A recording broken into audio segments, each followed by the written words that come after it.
जय हिंद, वंदे मातरम। दोस्तों, स्वागत है आपका एकेएस करियर एग्ज़ाम स्टडी पर। आशा करता हूं कि आप सब स्वस्थ होंगे और आपकी तैयारी भी अच्छी चल रही होगी। तो दोस्तों, आज से हम बाल विकास के सिद्धांत पढ़ेंगे और एक एक सिद्धांत को पूरी तरह से पढ़ेंगे जो महत्वपूर्ण है और जो एग्ज़ाम में नंबर गेन करने में काफ़ी हेल्प करते हैं। तो दोस्तों, आपसे एक रिक्वेस्ट है कि जिन्होंने भी चैनल को सब्सक्राइब नहीं किया है वे सब्सक्राइब कर लें और लाइक कर दें, साथ ही अपने व्हाट्सएप ग्रुप में शेयर भी कर दें। और साथ साथ में डिस्क्रिप्शन में लास्ट वीडियो जो भी वीडियो हैं पर्यावरण के हैं, बाल विकास के हैं, उनकी लिंक दी हुई है, वहाँ पर जाकर आप उनसे भी पढ़ लें और अपने अपने नोट्स बना लें। एक बात और, आप अपने कॉपी पेन लाइए और नोट्स बनाइए, शॉर्ट नोट्स बनाइए, ताकि आपको जब आपका एग्ज़ाम हो तो आप 5-6 दिन पहले या 10 दिन पहले पढ़कर आप पूरी तरह से रिवीजन कर सकें। तो चलिए दोस्तों, वीडियो को स्टार्ट करते हैं। आज का हमारा टॉपिक है जीन पियाजे का सिद्धांत। काफ़ी महत्वपूर्ण है, 101%। इससे क्वेश्चन आता ही है।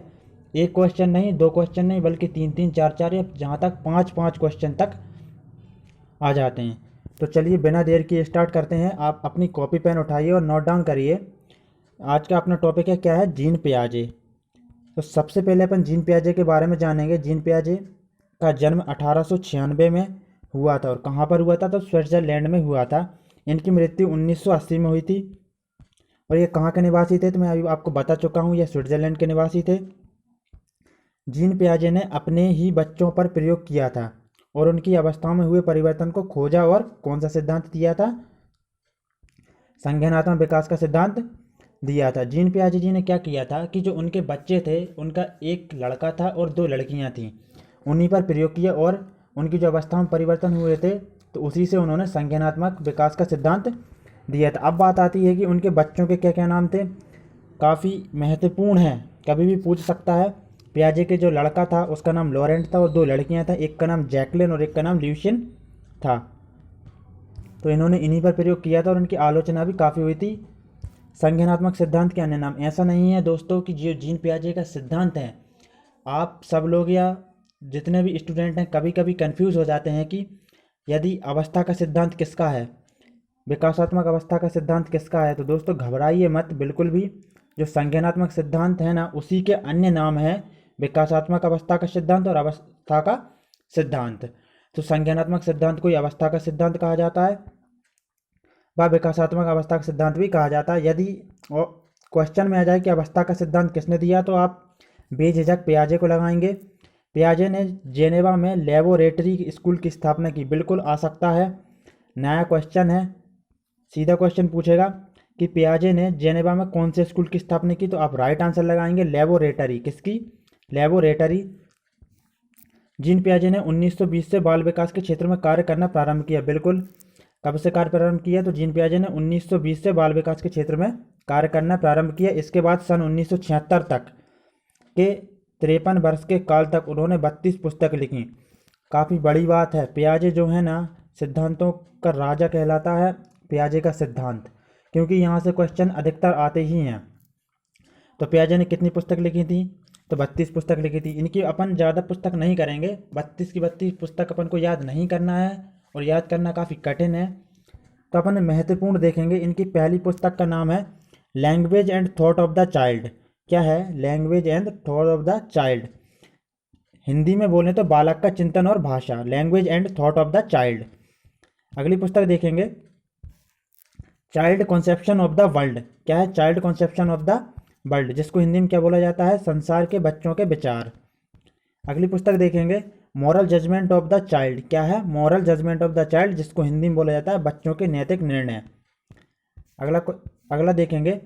देखो क्या होता है कि अभी अपन ने पढ़ा था कि पियाजे का जो संज्ञानात्मक सिद्धांत उसको अवस्था का सिद्धांत भी कहा जाता है और विकासात्मक अवस्था का सिद्धांत भी कहा जाता है। अब विकासात्मक अवस्था का सिद्धांत क्यों कहा जाता है?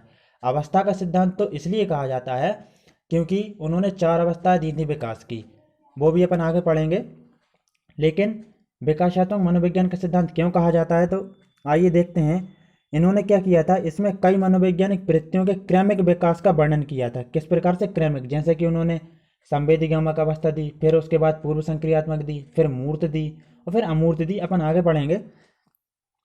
तो इस प्रकार से उन्होंने क्या किया था, क्रमिक वर्णन किया था। इस कारण इनकी मनोवैज्ञानिक विचारधाराओं को विकासवादी मनोवैज्ञानिक नाम दिया। गया। इसलिए पियाजे को क्या कहा जाता है? विकासात्मक मनोविज्ञान का जनक कहा जाता है। तो विकासात्मक मनोविज्ञान या विकासात्मक अवस्था का सिद्धांत किसने दिया है? तो वह आ जाएंगे जीन पियाजे।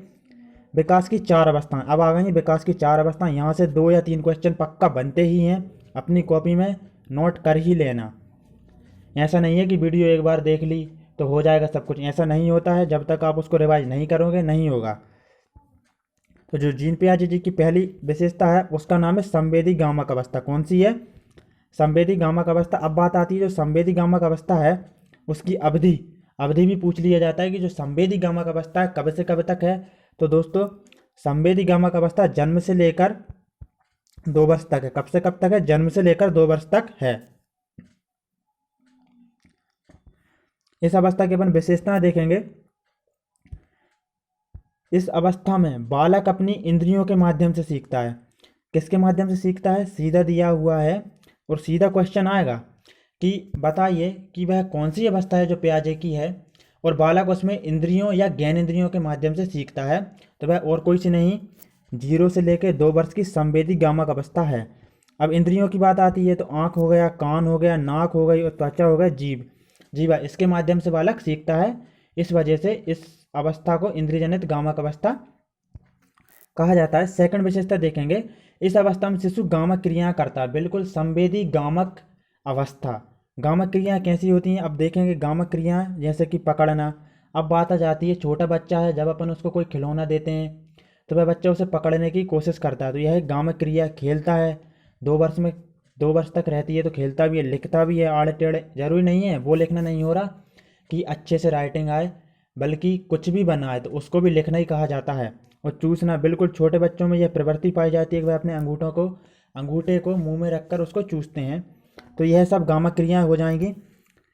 अगली विशेषता है इस अवस्था में बालक में सर्वाधिक उत्तेजना पाई जाती है। बिल्कुल एक क्वेश्चन ये ऐसा बनता है कि मतलब उत्तेजना सबसे अधिक उत्तेजित मतलब किस अवस्था में पाई जाती है? सर्वाधिक उत्तेजना पाई जाती है तो वह किस में पाई जाती है? तो वह आ जाएगी अपनी संवेदी गामक अवस्था। अब बात आती है कि संवेदी गामक अवस्था में कौन सा संवेग तीव्र रहता है? तो इसमें भी अपना उत्तेजना आ जाएगी। यह एक प्रकार का संवेग है। इस अवस्था में बालक प्रकाश के प्रति सचेत रहता है। बिल्कुल प्रकाश के प्रति सचेत रहता है। आप उसके मुख पर टॉर्च मारोगे तो वह आंखें खोलेगा और उसके बहुत ध्यान से देखता है। अब अगली विशेषता आ जाएगी पूर्व संक्रियात्मक अवस्था। कौन सी जाएगी? पूर्व संक्रियात्मक अवस्था। पहली कौन सी देखी अपन ने? संवेदी गामक अवस्था देखी है। कौन सी देखी है? संवेदी गामक अवस्था देखी। कब से कब तक है? तो 0 से लेकर 2 वर्ष तक है। मैं बार बार इसलिए दोहरा रहा हूँ ताकि आपको याद हो जाए। पूर्व संक्रियात्मक अवस्था। तो दोस्तों जो पूर्व संक्रियात्मक अवस्था है वह 2 से लेकर 7 वर्ष तक की है। कब से कब तक है? 2 से लेकर 7 वर्ष तक की है। इस अवस्था में बालक पड़ोसी बच्चों के साथ खेलता है। इसकी पहली विशेषता क्या है? बालक जो रहता है अब 2 से 7 साल का हो जाएगा तो चलने फिरने लगेगा तो क्या होगा? पड़ोसी बच्चों के साथ खेलता है। अब क्वेश्चन आ जाए कि पड़ोसी बच्चों के साथ कौन सी अवस्था में खेलता है? तो आप सीधा लगाओगे पूर्व संक्रियात्मक अवस्था। इस अवस्था में बालक में आत्म केंद्रितता का गुण पाया जाता है। बिल्कुल वह स्वयं पर केंद्रित रहता है। तीसरी विशेषता है बालक सामान्यतः घर के छोटे छोटे कार्य में मदद करता है। बिल्कुल सही बात है। अपनी माँ के साथ, अपने पिता के साथ छोटे छोटे कार्यों में हाथ बटाता है। जैसे कि माँ जब खाना बनाती है तो बोलती है नमक उठा लाओ, मिर्च मसाला, मतलब जो भी छोटे छोटे कार्य रहते हैं वह सब उनमें हाथ बटाता है बच्चा। इस अवस्था में बालक चित्रों का प्रयोग व शब्दों का और प्रतीकों का प्रयोग करता है। बिल्कुल शब्दों का और चित्रों का प्रयोग करता है, लेकिन चित्र जो रहते हैं ना वह सही तरीके से नहीं बना पाता है। क्वेश्चन आ जाए कि किस अवस्था में एक बालक चित्रों को सही से नहीं बना पाता है? तो पूर्व संक्रियात्मक अवस्था हो जाएगी, लेकिन बनाता है, ये है। इस अवस्था में बालक प्रतीकात्मक खेल खेलता है। बिल्कुल प्रतीकात्मक खेल मतलब रहता है जिसमें मानसिक योग्यता, वैज्ञानिक योग्यता लगती हो। अब इसका महत्वपूर्ण पॉइंट है कि सही अनुपात का अंतर नहीं कर पाता है। अब सही अनुपात का अंतर कैसे? आप एक बच्चे को 1 किलो सोना रख दो और 1 किलो क्या रख दो? रुई रख दो। अब रुई देखने में तो 1 किलो बड़ी लगेगी। अब आप बच्चे से पूछोगे कि अधिक क्या है, किसका भार अधिक है, तो वह बच्चा बताएगा रुई का। क्यों? क्योंकि उसका आकार जो है बड़ा है, इस वजह से वो क्या बताएगा कि रुई का जो है ना वो उसका भार अधिक है। लेकिन क्या है, दोनों बराबर है। 1 किलो रुई और 1 किलो सोना, या कुछ भी ले लो, 1 किलो लोहा ले लो, इस प्रकार से। तो इसका वह अंतर नहीं कर पाता। इस अवस्था में बालक में वस्तु स्थायित्व का भाव व सजीव चिंतन, जीववाद, सजीवता के गुण पाए जाते हैं। अब बात आती है कि ये वस्तु स्थायित्व हो गया, जीववाद हो गया, सजीवता के गुण हैं क्या। तो अब आपने देखा होगा कि जब जो छोटे बच्चे रहते हैं 2 से 7 वर्ष के, तो वह गुड़िया रहती है या जिस भी चीज़ के साथ खेलते हैं, जैसे कि एक गुड्डा या गुड़िया गिर जाता है तो वह मम्मी से बोलते हैं गुड़िया को लग गई, तो यह एक सजीववादी तो है। वह उसको सच समझ रहा है कि उसको लग जाएगी, उसको खाना खिलाता है। अब एक एग्जाम्पल और ले लेते हैं अपन कि जब चंद्रमा चंद्रमा रहता है उसको मामा कहता है, तो ये सब सजीववादी हो जाएगा। और यह विशेषता किस मतलब किस अवस्था की है, तो वह हो जाएगी अपनी कौन सी अवस्था, पूर्व संक्रियात्मक अवस्था। अगला देखेंगे अतार्किक चिंतन की अवस्था। बिल्कुल पूर्व संक्रियात्मक अवस्था को अतार्किक चिंतन की अवस्था भी कहा जाता है। अब यह काफ़ी नया सा शब्द आ गया है कि अनु उत्क्रमणशीलता या अपलट वाली का गुण भी पाया जाता है। अब ये है क्या, कन्फ्यूज बिल्कुल मत होना, 1-2 बार देखोगे तो सब हो जाएगा, सब समझ में आएगा। अभी बस उदाहरण दूंगा तो सब समझ में आएगा। अपलट वाली गुण। अब एक बात बताइए, जब अपन 2 से लेकर 7 वर्ष तक के बच्चे को इस प्रकार का सवाल देंगे 2 × 2 तो बता देगा 4 होता है। फिर अपन बालक को देंगे कि 4 में 2 का भाग दो, तो उसका आंसर तो 2 होता है। लेकिन बच्चा क्या करता है, वह इसको तो बता देगा लेकिन वह इसको नहीं बता पाता है। तो यह गुण अगर नहीं पाया जाता है तो इस अवस्था को क्या कहा जाता है, अपलट वाली गुण कहा जाता है या अनु उत्क्रमणशीलता की अवस्था कहा जाता है।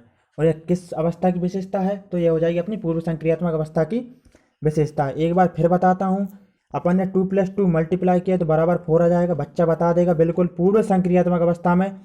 और अपन फिर करेंगे क्या, 4 में 2 का भाग देंगे, बच्चे इसका राइट आंसर हो जाएगा 2। बच्चा लेकिन इसको नहीं जानता है, तो इसको क्या बोलेंगे, अपलट वाली अवस्था या अनु उत्क्रमणशीलता अवस्था बोलेंगे। यह पूर्व संक्रियात्मक अवस्था की विशेषता है। इस अवस्था में अपलट वाली का गुण पाया जाता है, बिल्कुल अभी बोला। इस अवस्था में वह पीछे के नियमों को नहीं समझ पाता, बिल्कुल जैसे कि अभी देखा अपन, उसको पता है कि 2 × 2 कितना होता है, 4 होता है, लेकिन उसके पीछे के नियम को नहीं समझ पा रहा, क्यों होता है, कैसे होता है, इस प्रकार से नहीं समझ पा रहा है। अगला देखेंगे, अगली अवस्था आ जाएगी अपनी मूर्त संक्रियात्मक अवस्था। अपनी 2 अवस्थाएं हो गई हैं, कौन कौन सी हो गई हैं, एक तो हो गई अपनी संवेदीगामक अवस्था जो कि जन्म से लेकर 2 वर्ष तक की रहती है। दूसरी हो गई अपनी पूर्व संक्रियात्मक अवस्था जो कि 2 से लेकर 7 वर्ष की होती है। अब बात आती है तीसरी मूर्त संक्रियात्मक अवस्था जो कि 7 से लेकर 11 वर्ष तक की होती है। इस पर अपनी कॉपी में इसको लिख कर 3 स्टार लगा लेना, क्योंकि ये काफ़ी मोस्ट इंपॉर्टेंट क्वेश्चन है। यह क्वेश्चन आता है और सबसे ज़्यादा इस प्रकार इसमें क्या आता है, इसमें अवधि पूछी जाती है कि जो मूर्त संक्रियात्मक अवस्था है उसकी अवधि क्या है। तो इसकी विशेषता देखते हैं। इस अवस्था में बालक का चिंतन तर्क आधारित रहता है। कितनी अच्छी बात कही गई है, मूर्त संक्रियात्मक अवस्था। इसमें बालक का चिंतन कैसा रहता है या सोचना कैसा रहता है, तो तर्क आधारित रहता है। पूर्व संक्रियात्मक अवस्था अतार्किक चिंतन की अवस्था, उसमें तर्क बिल्कुल ही नहीं करता है बच्चा। लेकिन मूर्त संक्रियात्मक अवस्था जो कि 7 वर्ष से लेकर 11 वर्ष की होती है, उसमें बालक जो चिंतन करता है वह तर्क आधारित रहता है। अब देखो मूर्त चिंतन में आपको समझाता हूँ कैसे होगा। मान लीजिए एक बच्चा है और उसके सामने अपन ने कोई वस्तु रख दी है, जैसे कि मान लीजिए आपने एक पेन रख दिया है या कुर्सी रख दी है, तो बच्चा उसके बारे में सोचेगा, उसको देखेगा किस प्रकार का उसका शेप है, किस चीज़ से बनी हुई है। तो इस प्रकार से वह उसके बारे में सोचेगा, चिंतन करेगा। तो इसको क्या बोला जाता है, मूर्त चिंतन कहा जाता है। वस्तु जब प्रत्यक्ष रूप से बच्चे के सामने उपस्थित होगी और बच्चा उसके बारे में सोचेगा तो उसको क्या बोला जाता है, तो उसको मूर्त चिंतन बोला जाता है। कौन सा चिंतन बोला जाता है, मूर्त। मूर्त का मतलब ही होता है प्रत्यक्ष तौर पर उपस्थित, इसको मूर्त चिंतन बोला जाता है। बालक का चिंतन केवल मूर्त वस्तुओं या सामने उपस्थित, अभी जैसा कि मैंने बताया कोई वस्तु होगी उसी के जब, और एक बात और, मान लीजिए एक वस्तु है उसके लिए वह सोच रहा है और चिंतन कर रहा है, जब उसे हटा देंगे तो वह चिंतन नहीं करेगा। तो बस यह अवस्था वही है। मूर्त चिंतन का अर्थ ही यही होता है कि जो वस्तु है वह प्रत्यक्ष तौर पर उपस्थित होना चाहिए। बालक का चिंतन केवल मूर्त वस्तुओं तक ही सीमित रहता है, ठीक है, अभी जैसे बताया सामने वस्तु तक ही। अगला है बालक इस अवस्था में सही अनुपात का अंतर व आकार, भार और क्रम आदि समझने लगता है। बिल्कुल पूर्व संक्रियात्मक अवस्था में क्या था, इन सब चीज़ों को नहीं समझता था वह। रुई को ज़्यादा कह देता था और लोहे को कम कह देता था, बल्कि दोनों बराबर थे, 1-1 किलो थे। तो इसमें क्या होता है, वह अनुपात का अंतर करने लगता है। अब वह बता देता है कि जो रुई है उसका आकार भले ही बड़ा हो, लेकिन क्या है कि वह जो लोहा है ना, दोनों बराबर हैं, 1 किलो लोहा और 1 किलो रुई दोनों बराबर हैं। भार, भार के बारे में बता ही देगा। क्रम, अवरोही क्रम और आरोही क्रम बताने लगता है, आदि समझने लगता है। तो वह कौन सी अवस्था रहती है? तो वह रहती है अपनी मूर्त संक्रियात्मक अवस्था। कब से कब तक की रहती है? 7 से 11 वर्ष। बालक इस अवस्था में अपने सामने उपस्थित दो वस्तुओं के बीच तुलना करना सीख जाता है, समानता। बिल्कुल अभी देखा अपन ने कि रुई और लोहे में उसने किस प्रकार से समानता की, बल्कि पूर्व संक्रियात्मक अवस्था में ऐसा नहीं करता है, लेकिन मूर्त संक्रियात्मक अवस्था में ऐसा करने लगता है। अगली विशेषता देखेंगे, इस अवस्था में बालक में उत्क्रमणशीलता पलटवाली का गुण विकसित हो जाता है। अभी पूर्व संक्रियात्मक अवस्था में अपन ने देखा था कि जो गुणा का सवाल है और भाग का सवाल है, गुणा का सवाल 2 × 2 = 4 होता है, वह तो वह समझ जाता है। लेकिन जब अपन 4 में 2 का भाग देंगे तो क्या होगा? बच्चा नहीं समझ पाता है, तो इसको क्या बोलते हैं अपन? आपलट वाली रहते हैं। लेकिन मूर्त संक्रियात्मक अवस्था में क्या होता है? जब बच्चा मूर्त संक्रियात्मक अवस्था में आता है तो वह ये तो बता ही देता है कि 2 + 2 × 2 4 होता है, और जब अपन 2 का भाग 4 में देंगे तो उसका बराबर उसका आंसर 2 हो जाएगा। तो वह पीछे के नियम को भी मूर्त संक्रियात्मक अवस्था में समझने लगता है। सीधा क्वेश्चन बनेगा कि जो नियम रहते हैं सवालों के या गुणा भाग, उनके नियम कौन सी अवस्था में समझने लगता है? तो राइट आंसर हो जाएगा मूर्त संक्रियात्मक अवस्था। मूर्त संक्रियात्मक अवस्था जो 7 से 11 वर्ष तक है। बालक दिन, तारीख, महीना व वर्ष बताने योग्य हो जाता है। बिल्कुल राइट आंसर। अगर क्वेश्चन आ जाए कि कौन सी अवस्था है जिसमें बालक महीना वर्ष बताने लगता है, तो राइट आंसर हो जाएगा मूर्त संक्रियात्मक अवस्था। अगली विशेषता है, इस अवस्था में बालक सर्वाधिक गणितीय संक्रियाएं करता है। इस अवस्था में बालक क्या करता है? सर्वाधिक गणितीय संक्रियाएं करता है। यह काफ़ी इंपॉर्टेंट क्वेश्चन है, इसको भी स्टार लगा लेना। आ जाता है कि सर्वाधिक बच्चा गणितीय संक्रियाएं किस अवस्था में करता है, तो राइट आंसर हो जाएगा अपना कौन सा? मूर्त संक्रियात्मक अवस्था। अब बात आती है पियाजे की अंतिम अवस्था, जो है औपचारिक संक्रियात्मक अवस्था या अमूर्त संक्रियात्मक अवस्था। अपन लोगों ने सबसे पहले कौन सी पढ़ी? तो अपन लोगों ने सबसे पढ़ी है सबसे पहले संवेदी गामक अवस्था, जो कब से कब तक की रहती है? तो दोस्तों वो रहती है जन्म से लेकर 2 वर्ष तक की। दूसरी है पूर्व संक्रियात्मक अवस्था, कब से कब तक की रहती है? 2 से लेकर 7 वर्ष तक की रहती है। तीसरी है मूर्त संक्रियात्मक अवस्था, तो कब से कब तक की रहती है? तो वह रहती है 7 से 11 वर्ष की। अब आती है अपनी अमूर्त संक्रियात्मक अवस्था या औपचारिक संक्रियात्मक अवस्था। तो राइट इसका मतलब 11 से लेकर 15 वर्ष तक की होती है। अब इसकी विशेषताओं को देखेंगे अपन। इस अवस्था में अमूर्त चिंतन की योग्यता का विकास, अर्थात उसे विचार करने के लिए मूर्त वस्तुओं की आवश्यकता नहीं होती है। बिल्कुल। अब मूर्त संक्रियात्मक अवस्था में क्या होता है? वस्तु उसके सामने उपस्थित होनी चाहिए। लेकिन क्या है, मान लीजिए आपको मैं उदाहरण देता हूँ, एक बच्चे को आपने पेन को दिखाया, वह बताएगा कि इससे लिखते हैं, इसके बारे में सोच मतलब किस चीज़ से बना है, क्या है उसके बारे में बताएगा, या कुर्सी है उसके बारे में बताएगा। तो यह मूर्त चिंतन हो गया। लेकिन जब इस कुर्सी को हटा दिया जाता है फिर भी वह चिंतन करता है, उसके सामने उस चीज़ की पिक्चर आ जाती है, तो उसे क्या बोला जाता है? उसे अमूर्त चिंतन कहा जाता है। आई होप आप समझ गए होंगे। इस अवस्था में बालक समस्या समाधान करने लगता है। बिल्कुल, ये क्वेश्चन सीधा आता है कि वह कौन सी अवस्था है पियाजे की जिसमें बालक समस्या का समाधान करने लगता है। तो राइट आंसर कौन सा हो जाएगा? औपचारिक संक्रियात्मक अवस्था, जो कि कब से कब तक है? 11 से लेकर 15 वर्ष तक की है। अगली विशेषता देखेंगे, इस अवस्था में बालक कार्यकरण को समझने लगता है। कार्यकरण का मतलब क्या होता है? तो मतलब होता है कार्य में अंतर करना, कि मतलब कौन सा कार्य किस प्रकार से होगा। अगली विशेषता देखेंगे, इस अवस्था में